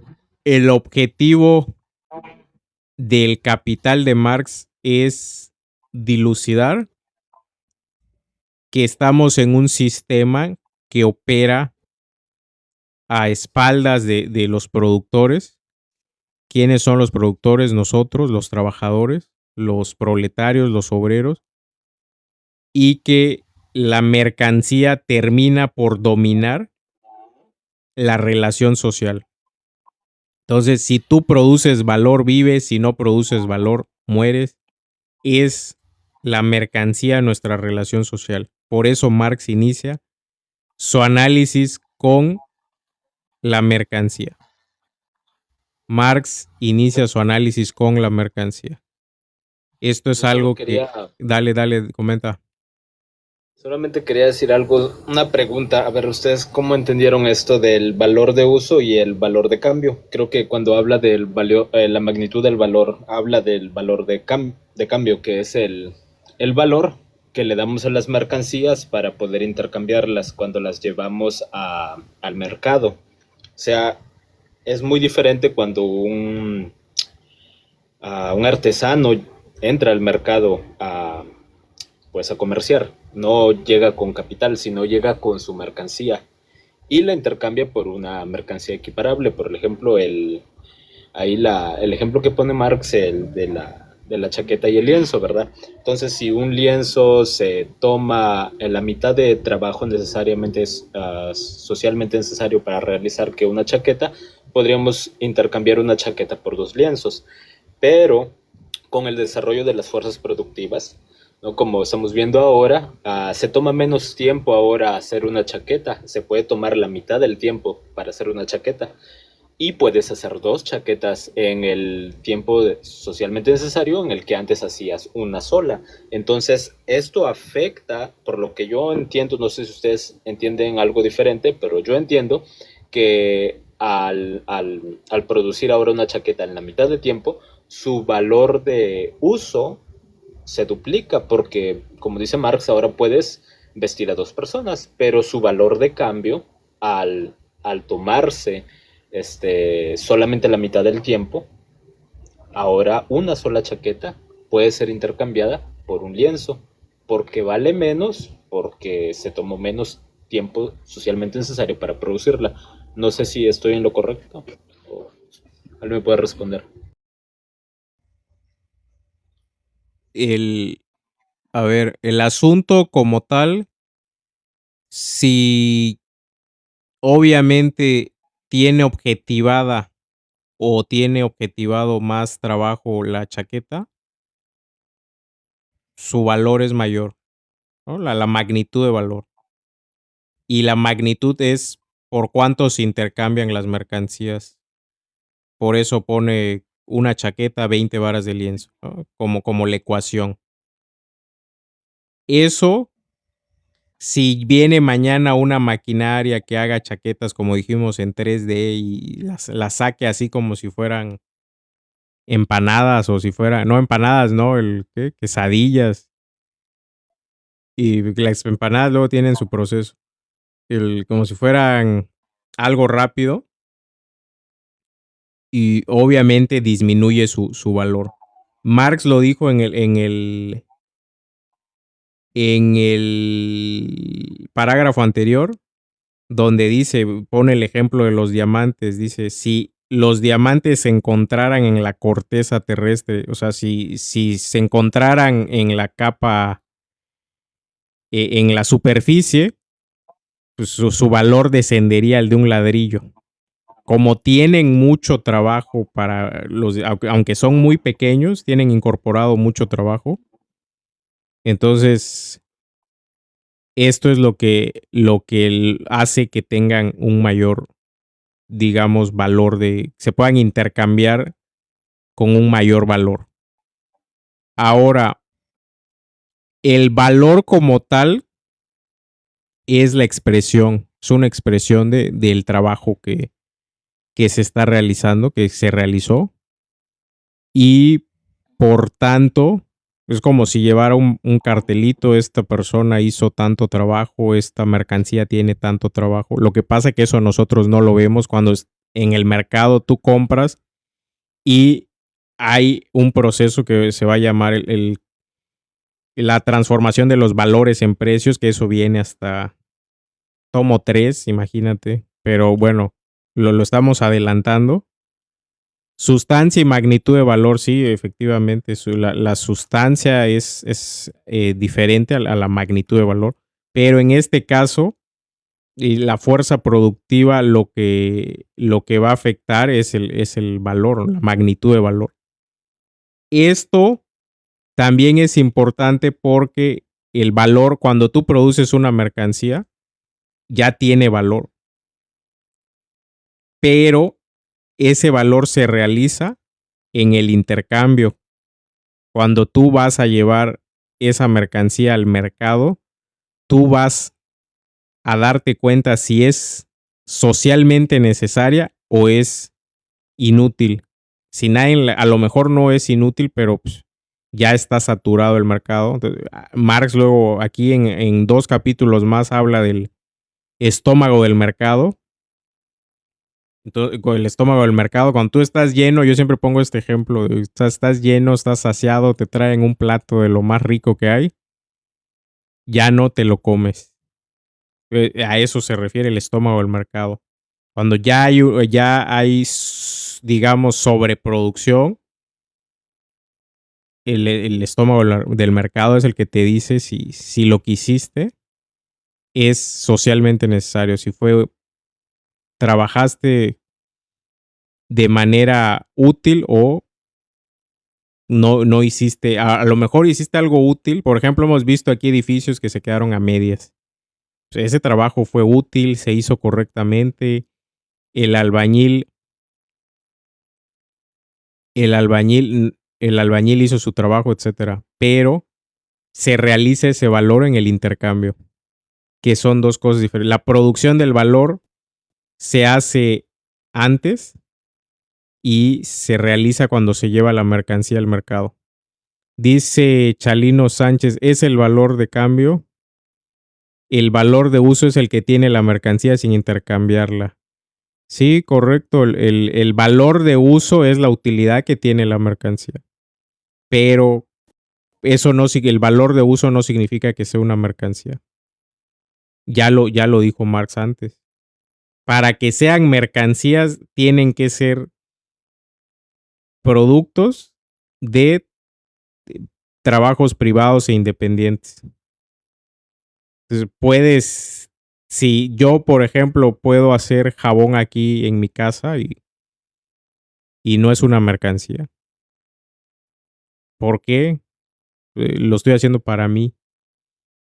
Ahora, por ejemplo, este tema del feminismo de las mujeres, del trabajo de las mujeres en el hogar. ¿Por qué no produce valor? Una, porque no se hace de manera privada e independiente. Tú no vas y le dices a tu mujer, oye, produce la comida más rápido. Lávame la ropa más rápido. Oye, ya te traje una lavadora para que laves más rápido, ¿no? Hay vínculos de dependencia personal dentro de esa relación que se da en el hogar. Y para que no hay plusvalía. Adelante, dime. Perdón por interrumpirte. Dale. Bueno, ese tema es el trabajo no remunerado, creo. Sí, es cierto que el feminismo ha adoptado justamente esa teoría, pero las primeras que exponen ese tema son las comunistas como Rosa Luxemburgo. Si bien es cierto, ese trabajo que hacen las mujeres no produce dinero, pues porque no lo están intercambiando directamente, pero Marx es el que dice que nosotros, como clase trabajadora, para el capitalista, somos una mercancía. O sea, la clase trabajadora, no solo los trabajadores varones, sino la clase trabajadora, incluyendo a los niños, son una mercancía. es la única mercancía que aumenta su valor cuando la metes al mercado. Porque ¿cómo es que el artesano entra al mercado? El artesano entra con una mercancía y la intercambia por una de igual valor de cambio. Entonces obtiene lo que vale su mercancía. Pero el capitalista no entra al mercado con una mercancía, sino con dinero. Y al final de la transacción, obtiene más dinero del que tenía antes. Entonces la fórmula es así como el capitalista entra con D, compra la mercancía y al final obtiene D y un apóstrofe, que significa el dinero, o sea, el dinero representa el capital aumentado. ¿Cómo es posible? Y es gracias a la plusvalía. ¿Por qué? Porque la mercancía viva, que es el trabajador, es el único tipo de mercancía que incrementa su valor. ¿Por qué? Porque se le roba al obrero la plusvalía. Entonces eso lo explica Marx. Pero yéndome al tema otra vez, ¿no? del trabajo de las mujeres. Si nosotros como marxistas vemos a la clase obrera justamente como nos tratan, como una mercancía, es justo entonces de que el capitalista no solamente pague al trabajador un salario que le permita subsistir a él, sino que debe pagarle un salario. Lo justo sería que ya que lo está tratando como mercancía y lo compra, tiene que pagarle lo suficiente para que la clase trabajadora siga reproduciéndose, ya que el capitalista lo mira como mercancía. Y esa mercancía no es eterna, esa mercancía va a morir en unos 80 años. Entonces, tiene que haber una nueva generación de obreros que el capitalista va a comprar. Pero entonces, ¿cómo es que obtiene el capitalista la nueva generación de obreros si el capitalista no paga por la educación de los niños, no paga por el vestido, la ropa? O sea, todo esto debe salir del bolsillo del capitalista y el capitalista le da al obrero lo necesario para sobrevivir, no para darle educación y comida y vestido. Eso ya lo tiene que aportar el obrero de su bolsillo, o sea, de su propio salario. En otras palabras, lo que quiero decir es que eso también debería venir del bolsillo del capitalista, aparte del salario del obrero, porque lo que le está pagando al obrero solamente es, supuestamente, solo es su fuerza de trabajo, pero no está pagando, aparte de pagar la fuerza de trabajo, que aún así le está robando, no está pagando la reproducción de dicha mercancía. O sea, la continuidad de la clase trabajadora, sino eso viene del bolsillo del obrero. O sea, en otras palabras, es como que nos vamos a la era esclavista y el esclavista le da una ración a su esclavo para sobrevivir, ¿no? Le da arroz y unas migajas de pan para que sobreviva, y el esclavo de su ración de él, para que él coma, él tiene que apartar para su esposa y sus hijos, para que así el esclavista tenga una nueva generación de esclavos. Entonces, eso es lo que está haciendo el capitalista. Y yo creo que los esclavistas ni siquiera hacían eso, ¿no? Yo creo que los esclavistas sí le daban aparte una ración a los niños y a las mujeres. No estoy justificando la esclavitud, obviamente, pero nada más para hacer comparaciones entre sistemas económicos. Yo quisiera ahí comentar algo sobre lo que está diciendo el compañero, pero ahorita, si quieres. Dale. Sí, nada más iba a decir eso, que pues los capitalistas no te están dando no están financiando la reproducción de la clase obrera. Eso está saliendo de nuestros bolsillos. Sí, yo creo que sí, así como tú dices, en el esclavismo había un tope, o sea, hasta cierto punto como que natural, ¿no? Porque no existía como que la concepción infinita de sacar digamos que un provecho abstracto infinito, ¿no? Así como ahora, digamos que hasta cierto punto el capitalismo, ¿no? Que utiliza el valor de uso para sacar provecho del trabajo abstracto a partir de la reproducción infinita, los modos de producción, o sea, todo, ¿no? O sea, no digamos que aunque parezca que el trabajo concreto igual a las mercancías, ¿no? porque pues sirven para lo mismo. El valor de uso, precisamente debido a la revolución de los modos de producción, pues hace precisamente que la ideología, yo creo, así bien como tú dijiste, la ideología burguesa, que es el pensar que el mundo, ¿no? De donde sale la materia prima, de donde sale la fuerza de trabajo, es infinito. Entonces es ahí el problema, porque precisamente es que sí, el, pues es finito, ¿no? La naturaleza, la materia prima, el zapatero pues necesita materia prima para hacer los zapatos, ¿no? Y eso no lo ve, ¿no? Y también el carpintero necesita madera de la naturaleza, ¿no? Todo tiene un límite, pero precisamente en el capitalismo actual, pues ese valor de uso se da a una costa ya no esclavista, ¿no? En donde los límites hasta cierto punto eran dados por el modo de producción, ¿no? Sino ahora ese modo de producción no tiene límites para sacar provecho del valor concreto, incluso eliminándolo completamente, ¿no? O sea, esas son las crisis actuales que estamos viviendo. Pues mira, Que ahorita ya nada no más. interesa. Perdón, es que se te cortó el micrófono. Yo creo que las condiciones de reproducción. Sí. Ah, ahí se escucha, sí, se escucha, no, ya no, ¿verdad? Ok. Ajá, sí, sí, ¿me escuchas o sigo hablando? No sé. Que se como que escucha bien. un poquito. Habla, ¿Ahí se habla escucha? si quieres. Sí, sí se escucha. Ah, va. Ah, no, ya nada más para terminar. O sea, eso es muy importante porque el valor de uso es también en un sentido de la revolución de los modos de producción, pero también siento que está en la conciencia de los burgueses, los cuales ya no tienen llenadero. Es una conciencia infinita de sacar provecho del trabajo abstracto, pero con las consecuencias de esa mentalidad ingenua, ¿no? Y vamos a ponerlo, es una enfermedad, ¿no? O sea, una codicia tal que ya no les interesa el otro, ¿no? Los límites, pues los da la misma destrucción, ¿no? Hasta que ya la destrucción los alcance a esta clase capitalista como a todos, pues puede ser el límite de su conciencia ingenua, ¿no? Las guerras, ¿no?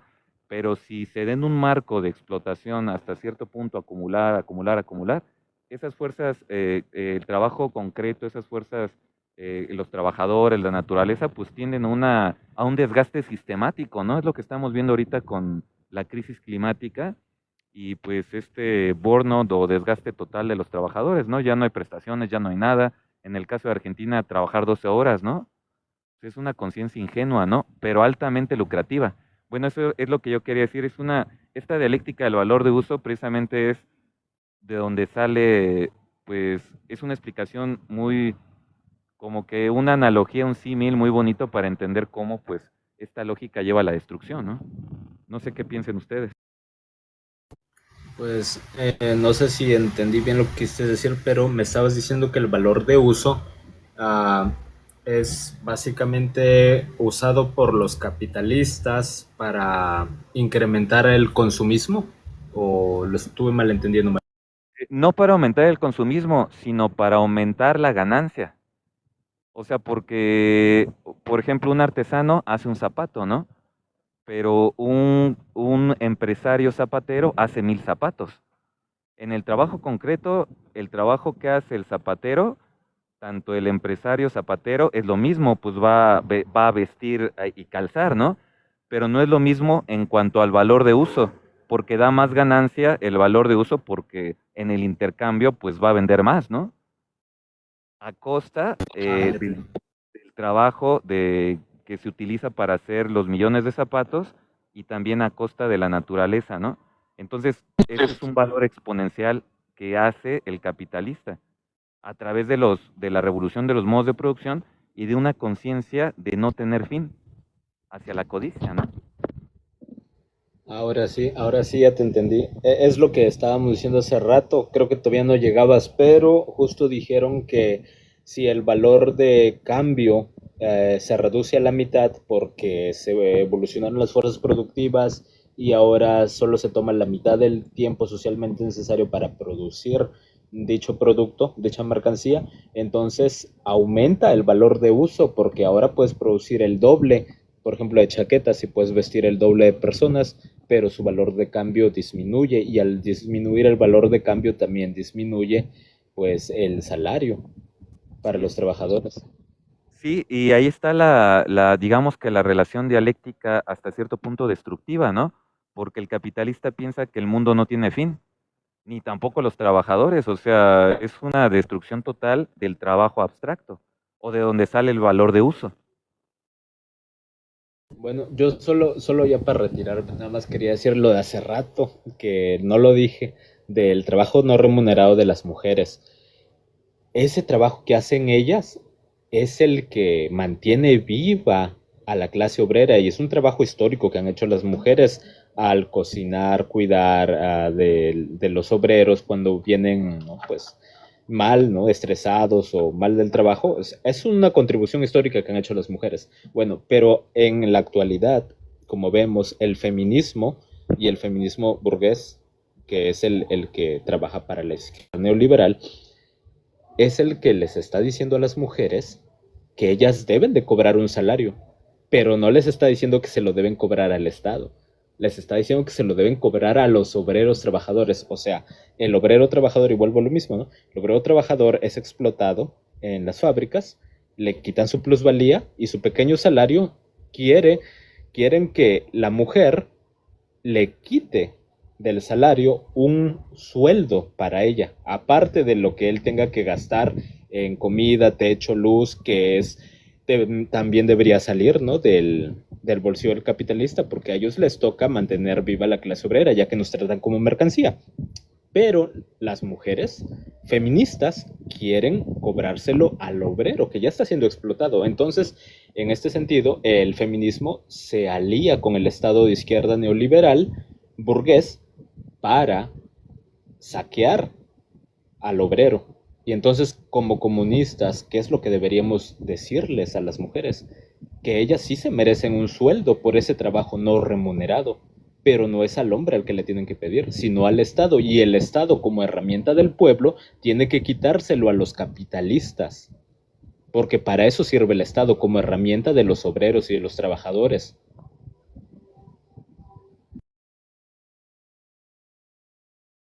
No, sí, yo sé que no tienen salario y se lo merecen, pero como vuelvo a repetir, ese salario no debería venir del bolsillo del obrero, debería venir del bolsillo del capitalista, no a través del sueldo del obrero, sino a través del Estado. Yo es lo que opino, porque te pongo otra vez el ejemplo de los esclavistas. Es tan desfachatez del capitalista, mira, que hace que la mujer le cobre al hombre de su misma clase social, hace que se peleen entre ellos usando el feminismo. Pero si tú ves a los esclavistas, la mujer esclava no le pedía una ración al varón, sino que, porque eso ya hubiese sido demasiado desvergonzado, ¿no? De que el esclavo que trabajaba todo el día en el sol tenga que de su propia ración darle a su esposa y a sus hijos. Eso Pero, es demasiado deshumanizante. no, sí, Pero es lo que está haciendo el capitalista, está siendo más deshumanizado que el propio esclavista. sí, yo sí te entiendo. Esa lógica sí es muy interesante. Me gustaría también estudiar un poco más, a ver cómo funciona eso, porque sí he escuchado un poquito como que ese enfoque, pero hay algo en la cuestión del salario que un esclavista obviamente por mucho no le podría dar a la esposa, aunque digamos estuviera en otras condiciones, ¿no? No sé si el salario hasta cierto punto le dé un espacio de autonomía relativa a la mujer, porque el esclavista obviamente, la familia del esclavista, ¿no? Estaban atados a su voluntad. Y el salario hasta cierto punto, o sea, no estoy defendiendo la lógica capitalista, no sé, incluso hasta esto ya es una postura de otro estilo, ¿no? Pero podría ser que el salario dé una cierta libertad en el espacio de un marco limitado, de por sí ya para los trabajadores capitalistas, de cualquier género y de los sexos, ¿no? De los dos sexos, ¿no? Si alguien tiene un salario, una mujer, pues difícilmente se va a dejar dominar por un hombre que quiere imponer su voluntad, ¿no? Tendrían hasta cierto punto que, pues, o sea, ponerse de acuerdo, ¿verdad? Para, pues, poder reproducirse, ¿no? Entonces, en el sistema esclavista, yo siento que ahí, pues, no, pues era ahí te callas, y esto se hace aquí porque yo te doy, ¿no? Y si no, pues hazle como quieras, ¿no? Afuera, pues vas, pero pues muérete, ¿no? Porque ¿quién te va a ayudar, ¿no? Bueno, o a menos que, pues, pues existiera otro proceso en la que pudieran ampliar su libertad, ¿no?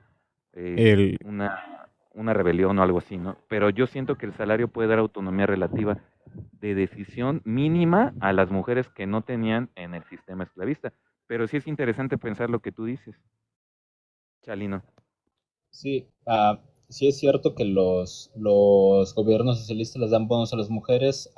Por ejemplo, el gobierno aquí que tenemos de izquierda neoliberal, de Claudia Sheinbaum, yo no lo considero un gobierno socialista porque no hemos tomado los medios de producción.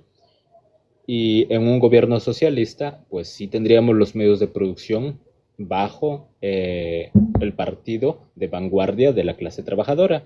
Y entonces sí, las mujeres no recibirían bonos.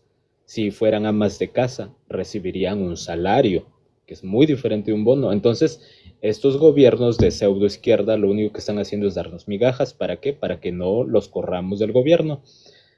Pero ya en una sociedad comunista, donde existiría la emancipación verdadera de la mujer, la mujer ya no se queda solamente en casa y los roles de género se rompen. Entonces, la mujer comunista, es la que sí produce, entra a los medios de producción, o sea, ya no se queda en casa, ya no es limitada, ya entra, como decía Rosa Luxemburgo, a lo único que tienen en común las mujeres burguesas y las prosti son que son parásitos de la sociedad. ¿Por qué? Porque venden su sexo como moneda de cambio.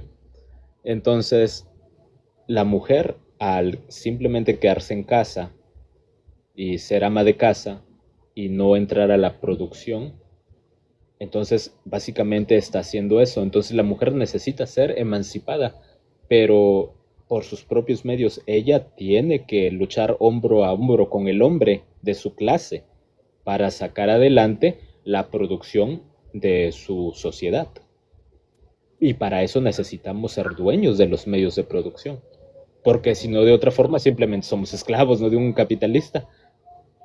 Exactamente, sí, sí, concuerdo. O sea, el salario sería el siguiente nivel de la esclavitud, pero con margen mínimo de subsistencia, ¿no? Incluso hasta, pues, o sea, como decimos, ¿no? En este valor de uso cada vez, pues, trabajan más y tienen menos, ¿no? Pero yo nada más quisiera históricamente corroborar que en la prehistoria la división del... ¿sí me están escuchando ahí? Sí, sí te escuchamos. Perdón. ¿Me escuchan?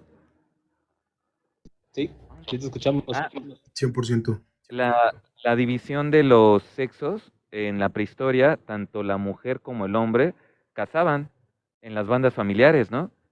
Entonces, o sea, más bien esta reducción histórica ideológica de dejar a la mujer en casa, pues es una construcción reciente pues, de los sistemas, ¿no?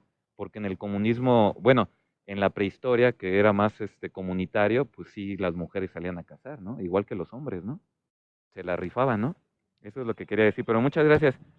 No solo en esa época, bueno, ya entrando a la era esclavista, de hecho, cuando existía la Bride Price, no es que la esté justificando, pero era el precio de novia, era el sistema para casarse y existía la poligamia. El hombre compraba a la mujer como una mercancía. Y con esto no digo que todos los hombres, porque hay que hacer una distinción entre esclavistas y hombres esclavos, que eran las dos clases sociales. La clase dominante eran los esclavistas griegos, la clase dominada eran los que vivían como tú bien dices, en zonas más comunitarias, ¿no? Muchas veces hasta en matriarcados. Y pues sí, no existía el patriarcado en sus comunidades, pero las sociedades patriarcales sí eran esclavistas y sí, pues, trataban a la mujer como una mercancía, pero aún en esas sociedades la mujer trabajaba y compraban a las mujeres no solamente para producirles hijos, sino también para trabajar la tierra. ¿Por qué? Porque la mujer, cuando aún no existía el arado, trabajaban la tierra con herramientas manuales. Entonces, por eso es que compraban 2, 3, 4, 5 mujeres, porque necesitaban más mujeres para trabajar la tierra y sus hijos también. Entonces, luego de eso sí siguió el sistema de la dote, que es el sistema en que la mujer se casaba por medio de una dote, o sea, ella tenía que traer una dote y ahí comienza la monogamia. La mujer venía con una dote que le daba a su familia y la dote era equivalente a un terreno, a ganado, lo que sea para empezar una familia. Y el hombre pues se casaba, pero la mujer al traer esa dote también le daba una posición en la familia. Entonces, en caso que el hombre maltratara a la mujer, ella se podía divorciar y llevarse su dote, porque el matrimonio no era biparental, o sea, no era romántico. Eso es antes del romanticismo. No era romántico, ¿por qué? Porque era la unión de dos familias y se formaba una familia más grande. Las familias, de hecho, no eran biparentales, perdón, eran comunales, por así decirlo. ¿Por qué? Porque vivían todos juntos. Vivían tíos, primos, hermanos, padres. Era la unión de dos grandes familias por medio de un matrimonio. Pero es hasta que en 1850 donde se anula el sistema de la dote y la mujer ya no trae nada a la mesa, o sea, no trae un valor económico, que la mujer comienza a perder esos derechos que tenía, esa voz que tenía antes, y se crea lo que hoy conocemos como la tradwife, ¿no? Como la mujer ama de casa, ¿no? Que solo sirve, su único valor que traía a la mesa era ser madre, criar a los hijos y cuidar del obrero, el obrero el nuevo obrero, porque acuérdense que antes era campesino, y lo arrancan del campo y lo meten a la fábrica. Entonces, pues sale de la fábrica todo explotado, todo estresado, y la mujer lo que hace es cuidarlo, pero ya no tiene la misma voz que tenía antes la mujer. La mujer ya no traía pues un valor económico a la mesa como lo hacía con el sistema de la dote. Entonces, no estoy diciendo que el sistema de la dote es correcto, pero para esa época era mucho mejor que no traer nada. Entonces ahora la mujer desde el 1850 pues ya no tiene una voz política dentro de la familia. Y si la maltrataba el hombre, pues la corría y pues, nada, no se llevaba nada a la mujer. Pero antes sí, porque antes ella era básicamente la que traía el sustento inicial de la familia. Entonces, hoy en día, lo que yo opino es que ya no podemos volver a esos sistemas arcaicos de matrimonio, sino que bajo, ¿no?, el comunismo, el marxismo, perdón, nos plantea el nuevo modelo de una mujer y el nuevo modelo de un varón, que ambos no se rigen por roles de género, sino que ambos producen. Obviamente vamos a tener que tener consideraciones con la mujer porque gesta y en los años que esté embarazada se le tiene que tener consideración, pero por eso mismo planteaba, creo, Mao, si no me equivoco, que existiera una guardería para niños, ¿no? Y así la mujer se liberara de sus ataduras del hogar y pudiera desarrollarse, ¿no?, como persona, no solo como trabajadora, sino como persona, porque eso le iba a dar más tiempo libre. No sé ustedes qué opinan de todo eso.